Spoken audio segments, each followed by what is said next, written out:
stupid. It's something that I constantly heard as a child. But despite hearing that often, my constant was, I kept a smile on my face. Here's me as a child, the one in the middle. Let's just say the glow up is real.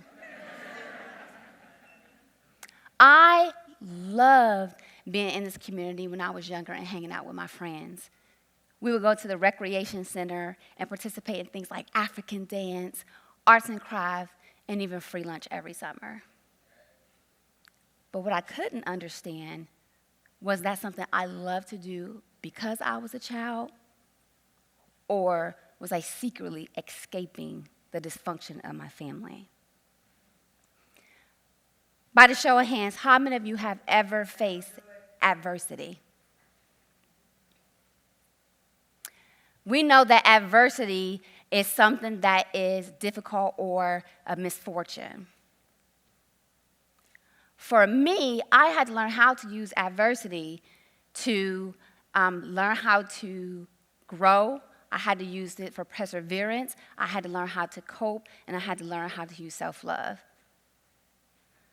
Allow me to take you on a journey of adversity in my life. In 1983, in September, I was 4 years old. And my sister, Ann, was 17 at the time. She told my brother that she was going somewhere to hang out with her friends. And he didn't think anything of it because she told him.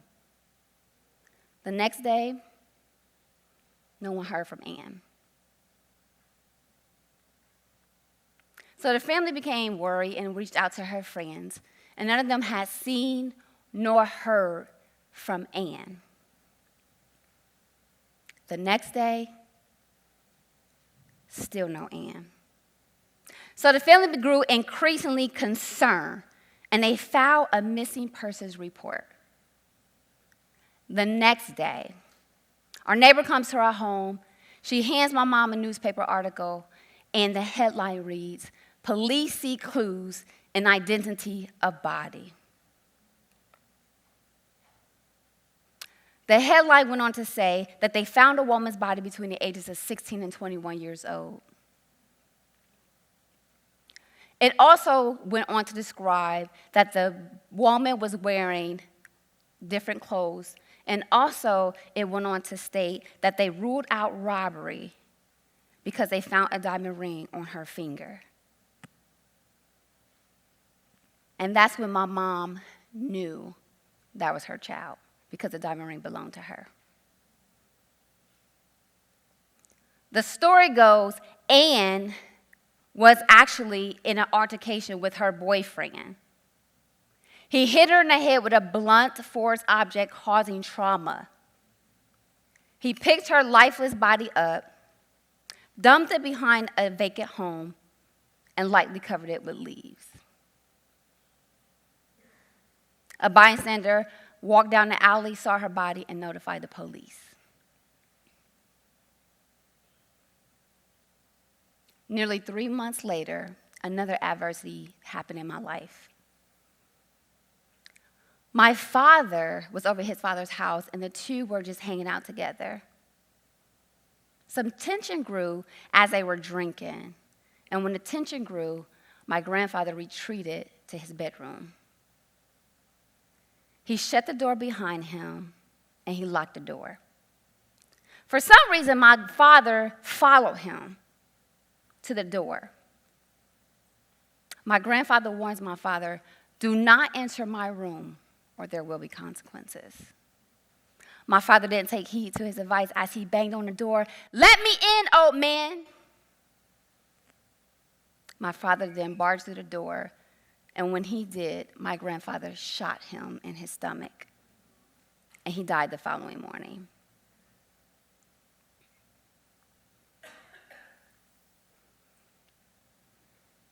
My family choice of coping was normally through alcohol and drugs. And that's where "you're so stupid" was heard often. And I struggled with that. I remember being in school and I struggled with reading. When I would read a book, it was almost like my brain couldn't keep up with the pages or the words on the pages. And in middle school, I remember being taken out of my classes to be placed in special classes to help me with reading. And as a therapist now, I understand that it was probably an undiagnosed learning disability. And then by the time I was 17 years old, I had my first child. Napoleon Hill says every adversity, every failure, every heartbreak carries with it the seed of an equal or greater benefit. Studies suggest that adversity is a learning curve, and it helps to facilitate in wisdom-related patterns of thoughts. My first opportunity to change those patterns of thoughts was to go to college. And no one in my immediate family had attended college before, and I decided to level up. I went to the Ohio State University. But then I was pregnant, and I ended up going into labor early. So I had to drop out that class, and it wouldn't be another 5 years until I continued my collegiate journey. When I think about adversity, I think about the wasabi plant. Normally we use this plant when we eat like sushi and things like that. But what was interesting about the wasabi plant was the adversity that it has to go through. And it's known as a plant of adversity. Some adversity that it goes through, it is very difficult to cultivate, is expensive to harvest, and needs very specific conditions to grow, and is prone to disease. But what's intriguing about the wasabi plant are the benefits. Some research suggests that some benefits are it helps to detoxify your body. It helps with weight loss. It helps with your respiratory system and your digestive system, just to name a few. For me, that means that this plant that faces adversity has greater benefits. And so do you. So allow me to take a moment to teach you how you're able to take your seed of adversity and create a greater benefit. And I do this by using an acronym called GREAT. So the first one is the G, and this means to grace yourself. This means that you have to give yourself permission to be flawed. This means that you operate in progress and not perfection. One way I had to learn how to grace myself was a semester where I failed all of my classes in college. I could have quit. I could have given up, but I kept going. Studies suggest that people who eventually succeeded and those who eventually failed try the same amount of times to achieve their goals. The difference between the two was those who succeeded learned from their failure. Next is the R. And this is where you have to be responsible. You have to take 100% responsibility for your life. This means you don't allow what happened to you to control you. One way I had to learn how to take responsibility when I was younger, I vowed not to be a teenage mom. I've seen so many women in my family become teenage moms, and they struggle. But as the story goes, I became a teenage mom. But my proudest moment was when I was 19 years old, and I called down to the welfare office and spoke to my case manager. And I requested to be terminated from financial government assistance. Next, we have the E, and this is to excel. This is to go beyond. Also, it means to do it out of your comfort zone and take some risk. For me, going to college, starting a business, and becoming a best-selling author were unfamiliar territories to me. And I didn't have a blueprint for any of that. But what was deeper than that was where I was not where I wanted to be. And this is where community became so important to my growth. Next, we have the A. And the A is action. And that means simply to do it, even if you have to do it afraid.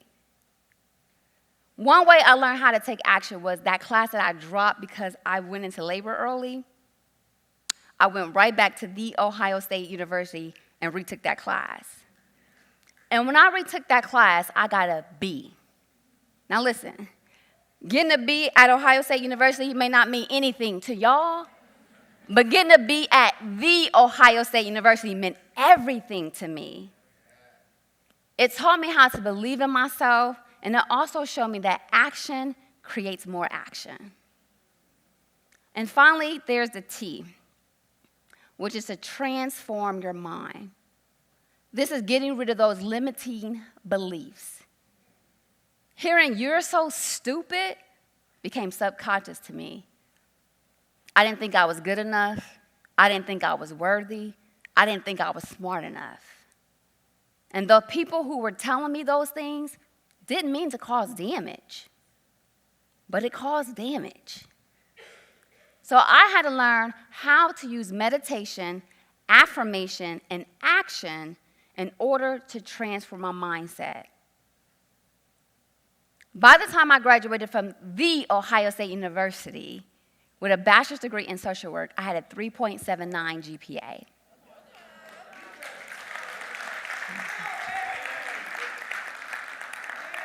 And I graduated with magna cum laude.